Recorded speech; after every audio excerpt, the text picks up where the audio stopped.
Hey, I'm about to share a few ways to make your desserts healthier. These tips can help you boost your favorite sweets nutrition and help preserve your energy while tasting delicious. First, we've got to replace the sugar. Refined sugar has empty calories, causes diabetes, inflammation, weight gain, heart disease, fatty liver, and even cancer. There are more natural, minimally processed sweeteners you can use, like maple syrup. I'm talking about that good. That grade B maple syrup, not that flavored corn syrup crap. Maple syrup doesn't raise blood sugar levels and provides minerals and antioxidants that are important for bone health, metabolism, cell and immune function, and energy production. Next are dates.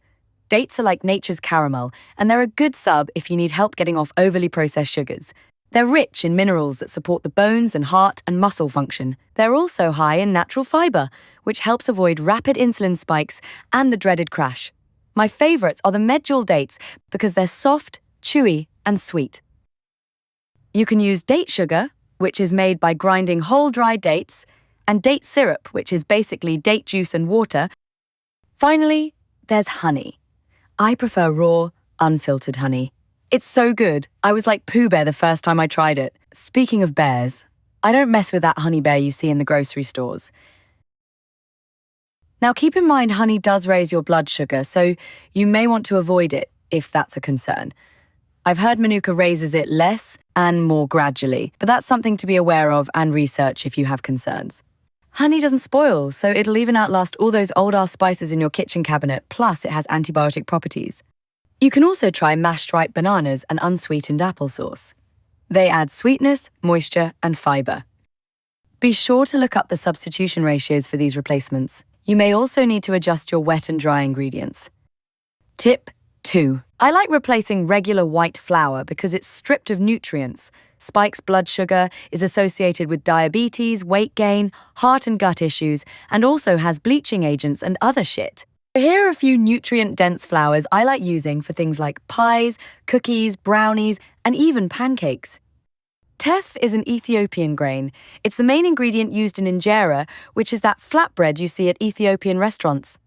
Teff is packed with nutrients like iron, calcium, protein, and fiber. It's gluten-free and works great for recipes that don't rely heavily on gluten for structure. I've made cookies with it, but it's also great for brownies, muffins, quick breads, pancakes and waffles. Some people love using it for chocolate cakes too. Garbanzo is another nutritious gluten-free flour high in fiber, protein, iron, magnesium, manganese, phosphorus and zinc. It's also lower carb than wheat. I recently made these delicious savory pancakes made from garbanzo flour, and they were filling without the sluggishness.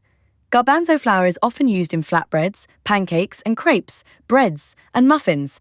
It also requires less sugar when you're making cookies and brownies due to its natural sweetness. This next flour adds a nutty flavor to your cookies, breads and cakes, plus healthy fats, protein, fiber, vitamin E, magnesium, manganese. It's almond flour and it's low carb and better for the heart. It's also keto-friendly. I love using almond flour for my sweet potato pies. There's also oat, coconut, quinoa, and spelt flour. Just remember, these flours have different flavors, moisture, and density, so do a quick check on substitution ratios and adjustments. Next is milk. If you're lactose intolerant or want a lower saturated fat and cholesterol alternative to cow's milk, then I'd suggest using plant-based milk. I like almond, coconut, and oat milks.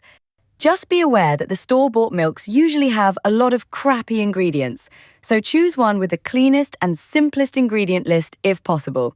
It's actually healthier and cheaper to just make the milk at home. For nut milks, basically you blend soaked nuts in fresh water, strain them, and flavor the liquid to your liking. Cool thing about this is you control the amount of sweetener. Another tip is to replace eggs with cholesterol-free alternatives. Chia and flax seeds both boast omega-3s, fiber, and protein. They also form a gelatinous consistency when mixed with water and act as binders like eggs and add moisture.